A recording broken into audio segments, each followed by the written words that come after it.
अस्सलाम वालेकुम, I hope you guys will be doing absolutely fine. YouTube पे बहुत टाइम बाद आ रहा हूँ। रीजन एक ही है, मैं अपनी शादी भी थोड़ा सा बिजी था। कुछ लोगों को पता होगा भी, कुछ लोगों को पता नहीं भी होगा। खैर वो किसी और दिन डिस्कस कर लेंगे। लेकिन आज की जो वीडियो है वो इन लोगों के लिए है जो कैमरे पे भी नहीं आना चाहते और जो अपना फेस भी रिवील नहीं करना चाहते और जो अपना आइडेंटिटी शो करना नहीं चाहते, चाहे वो स्टूडेंट हो, चाहे वो हाउसवाइफ हो या जो भी हो, लेकिन उनके पास इंटरनेट वगैरह मौजूद हो तो वो ऑनलाइन पैसे कमा सकते हैं। तो अगर आप इंट्रोवर्ट है, कैमरे के सामने अनकंफर्टेबल फील करते हैं, लोगों के साथ ज्यादा बातचीत भी नहीं करना चाहते, लेकिन फिर भी ऑनलाइन पैसे बनाना चाहते हैं, तो ये वीडियो आपके लिए है। आज मैं आपको 10 ऐसे साइड हसल बताऊंगा जो कि बोरिंग है लेकिन बिल्कुल बिहाइंड द सीन है। कैमरे के पीछे है, आपको ना ब्लॉग करना पड़ेगा, आपको ना रील बनानी पड़ेगी, बस आपके पास इंटरनेट हो, गुड इंटरनेट हो और एक अच्छा लैपटॉप हो और आप ऑनलाइन पैसे कमा सकते हैं। वीडियो को स्किप मत करना, एंड तक आपको आइडिया हो जाएगा कि कौन सा स्किल मेरी नेचर के लिए बेस्ट है, इवन कि अगर आप एक इंट्रोवर्ट बंदा भी हो। इधर मैं एक चीज क्लियर करना चाहता हूँ। लोग समझते हैं कि भाई इंट्रोवर्ट कमजोर होते हैं, लेकिन मैं समझता हूँ कि इंट्रोवर्ट कमजोर नहीं होते। वो डीप वर्क करते हैं, ज्यादा फोकस्ड काम करते हैं और साइलेंटली पैसे बनाते हैं और किसी को पता भी नहीं चलता। तो मुझे तो लगता है कि भाई इंट्रोवर्ट एक्सट्रोवर्ट से ज्यादा पैसे बना रहे होते हैं अगर वो सही काम करे तो, और वो सही नीश चुने तो सबसे पहले नंबर पे हमारे पास है चैनल मैनेजमेंट। अगर आप एक इंट्रोवर्ट बंदा हो, आप खुद कैमरे के सामने आना नहीं चाहते, आप रील बनाना नहीं चाहते, आप डांस करना नहीं चाहते, कंटेंट बनाना नहीं चाहते, आप कंटेंट क्रिएटर बनना नहीं चाहते, लेकिन फिर भी आप यूट्यूब से पैसे कमाना चाहते हैं या फ्रीलांस से पैसे कमाना चाहते हैं, तो सबसे पहले नंबर पे जो मैं खुद भी कर रहा हूं वो है चैनल मैनेजमेंट। अगर आप चैनल मैनेजमेंट सीख जाते हैं तो लोग आपको हायर करेंगे। उसमें आप क्या करोगे, एसईओ देखोगे, टाइटल देखोगे, डिस्क्रिप्शन देखोगे, थंबनेल देखोगे कि कैसा है। उसमें आपने खुद कुछ भी नहीं करना, लेकिन आपने टाइम पे अपलोड करना है, स्केड्यूल करना है और चैनल मैनेजमेंट करनी है। इसको चैनल मैनेजमेंट कहते हैं।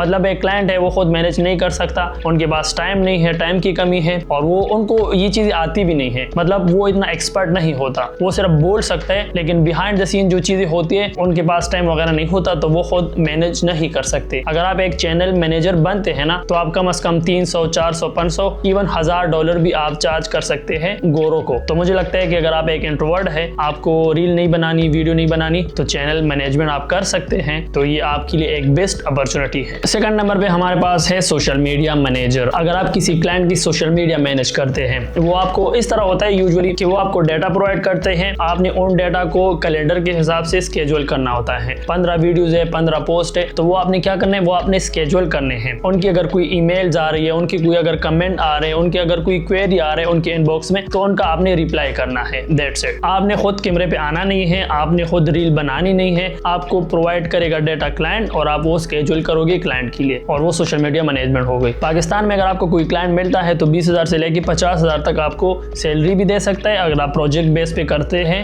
तो अच्छे खासे प्रोजेक्ट आपको मिल सकते हैं। 3 नंबर पे है कोल्ड ईमेल आउटरीच। अगर आप ईमेल अच्छी लिखते हो ना, तो क्या करोगे आप, आपका काम क्या होगा, कंपनी होगी या कोई क्लाइंट होगा, उसके लिए अपनी लीड्स जनरेशन करनी है, क्लाइंट जनरेशन करनी है, उनके लिए कॉल बुक करनी है, ये आपका काम होगा। अगर आप ईमेल लिखने में अच्छे हो तो ये आपके लिए बेस्ट है। आपको खुद ना कैमरे के सामने आना पड़ेगा, आपको ना खुद कॉल करनी पड़ेगी और आपको ना खुद मीटिंग अटेंड करनी पड़ेगी। आप क्या करोगे, आप सिर्फ ईमेल करोगे, ईमेल का रिप्लाई करोगे, दैट्स इट। और ये आप कब कर सकते हो, अगर आप एक रिसर्च अच्छा कर सकते हो या ईमेल अच्छा लिख सकते हो या आपकी कॉपीराइटिंग अच्छी है, तो ये आपके लिए बेस्ट है। अगर आप इस स्किल में बेस्ट हो जाते हो ना, तो ये बहुत ही अंडररेटेड स्किल है और इसमें कंपटीशन बहुत ज्यादा कम है, लेकिन डिमांड बहुत ज्यादा है। मतलब डिमांड इस वजह से ज्यादा है कि हर एक कंपनी को क्लाइंट्स चाहिए होते हैं, हर एक बंदे को, चाहे वो फ्रीलांसर है, कंपनी है या व्हाटएवर जो भी है, उसको चाहिए क्लाइंट्स। तो अगर आप लिखने में अच्छे हैं ना, तो ये आपके लिए बेस्ट है। बोरिंग की वजह से, फिर से रिपीट कर रहा हूँ, बोरिंग की वजह से इसमें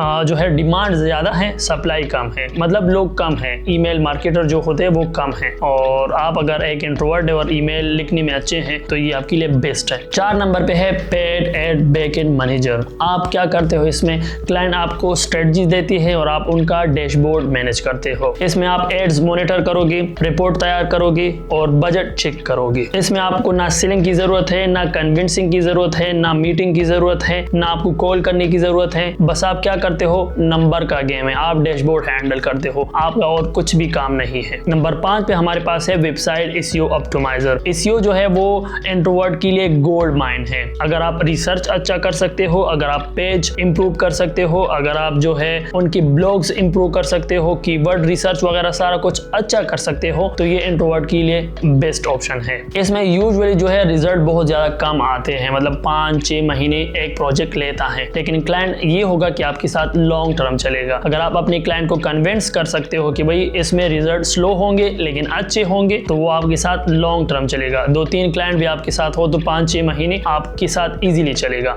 तो एसईओ ऑप्टिमाइजर या वेबसाइट एसईओ ऑप्टिमाइजर, अगर आप एसईओ कर सकते हो, एसईओ में रैंकिंग वगैरह आ जाती है, गूगल में आपने रैंक करवाना है, तो अगर आप ये कर सकते हो, इंट्रोवर्ट हो, तो आपके लिए ये बेस्ट है एसईओ ऑप्टिमाइजर। 6 नंबर पे हमारे पास है data cleanup and CRM management. ये सबसे बोरिंग टास्क लगता है क्लाइंट को, लेकिन ये सबसे ज्यादा डिमांड में है। बिजनेस के पास जो है मेसी स्प्रेडशीट होती है, इनकम्प्लीट डेटा होता है, वो आपने टिक करना है और क्लीन करना है आपने। उसमें आप यूज कर सकते हैं notion, Airtable, HubSpot and Google sheet. अगर आप डेटा सही से ऑप्टिमाइज करते हो तो आपका क्लाइंट खुश, आप खुश और आपको पैसे देगा। 7 नंबर पे है ऑनलाइन कोर्स कम्युनिटी मैनेजर। जो क्रिएटर होते हैं ना, वो कोर्स तो रिकॉर्ड कर लेते हैं, लेकिन उनको फिर अपलोड करना, उनको फिर मैनेज करना या उनको संभालना उसकी बस की बात नहीं होती है। लेकिन अगर आप एक चीज़ों को मैनेज करने वाले हो, टेक्निकल प्रॉब्लम को सॉल्व करने वाले हो, तो ये आपके लिए बेस्ट है। इसमें आपका काम ये होगा कि आप लेसन अपलोड करोगे, उसको ऑप्टिमाइज करोगे, अगर कोई टेक्निकल प्रॉब्लम आती है तो वो आप सॉल्व करोगे और मेंबर को आप अप्रूव करोगे उस कोर्स में, उस कम्युनिटी में। और अगर आप एक इंट्रोवर्ट है, ज्यादा बात नहीं करना चाहते, कॉल वगैरह इस तरह चीजें, तो इसमें ज्यादातर जो सपोर्ट होता है वो टेक्स्ट बेस होता है। तो आप आराम से रिप्लाई कर सकते हैं लोगों को कि भाई आपको क्या प्रॉब्लम है, हम आपकी क्या प्रॉब्लम सॉल्व कर सकते हैं। तो मुझे लगता है कि भाई ये आपके लिए बेस्ट है। अगर प्रेशर नहीं लेना या प्रेशराइज नहीं होना, प्रेशर में काम नहीं कर सकते आप, तो ये आपके लिए बेस्ट है। टेक्स्ट बेस्ड सपोर्ट होगा और आप वो इजीली हैंडल कर लोगे। 8 नंबर पे है प्रोडक्ट लिस्टिंग ऑप्टिमाइजर। अमेज़न हो गया, इट्से हो गया, शॉपिफाई हो गया, हर जगह पे प्रोडक्ट होते हैं लेकिन उसकी लिस्टिंग बिल्कुल बेकार होती है। इसमें आपका काम क्या होगा? टाइटल लिखना, कीवर्ड ऐड करना और डिस्क्रिप्शन लिखना, दैट्स इट। इसका कंटेंट क्रिएशन से कोई लेना देना नहीं है। आपने कैमरे के सामने नहीं आना, आपने कुछ बोलना नहीं है, आपने कन्विंस नहीं करना, आपने किसी को कॉल नहीं करना, प्योर ऑप्टिमाइजेशन गेम है, दैट्स इट। 9 नंबर पे है एसओपी एंड डॉक्यूमेंटेशन क्रिएटर। ये साइड हसल उन लोगों के लिए है जो चीजें लॉजिकली लिखते हैं, जिनमें लॉजिक होता है। अगर आप प्रोसेस को डॉक्यूमेंट कर सकते हो, चीजों को स्टेप बाय स्टेप लिख सकते हो,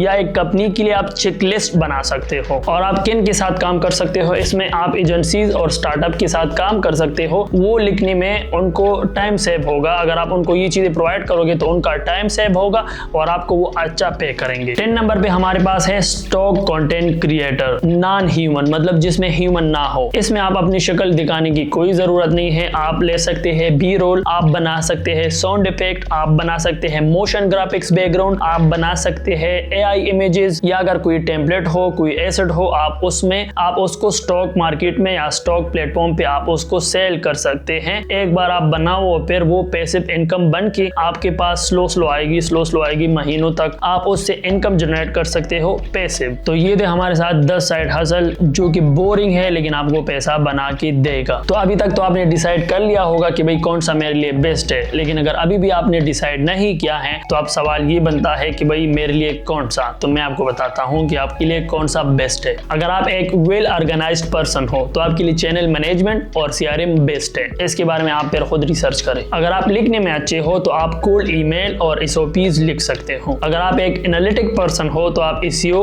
और एड्स रन कर सकते हो। अगर आप क्रिएटिव हो लेकिन शाय हो तो आपके लिए जो मैंने स्टॉक इमेजेस या स्टॉक कंटेंट बनाने वाला काम था तो वो आप कर सकते हैं, या आप अमेज़न लिस्टिंग वगैरह कर सकते हैं। तो अब आपको समझ आ गया कि भाई इंट्रोवर्ट का मतलब कमजोर नहीं है, बस आपको एक सही गेम चुननी है, एक सही स्किल चुननी है और उस पर आपने काम करना है। कम से कम 6 महीने 1 साल खुद को दे दो और फिर देख लो। तो ये थी आज की video. I hope you guys will like it, और अगर आपको पसंद आई है तो कमेंट करें, शेयर करें, सब्सक्राइब करें और इंशाल्लाह फिर मिलेंगे नई वीडियो में।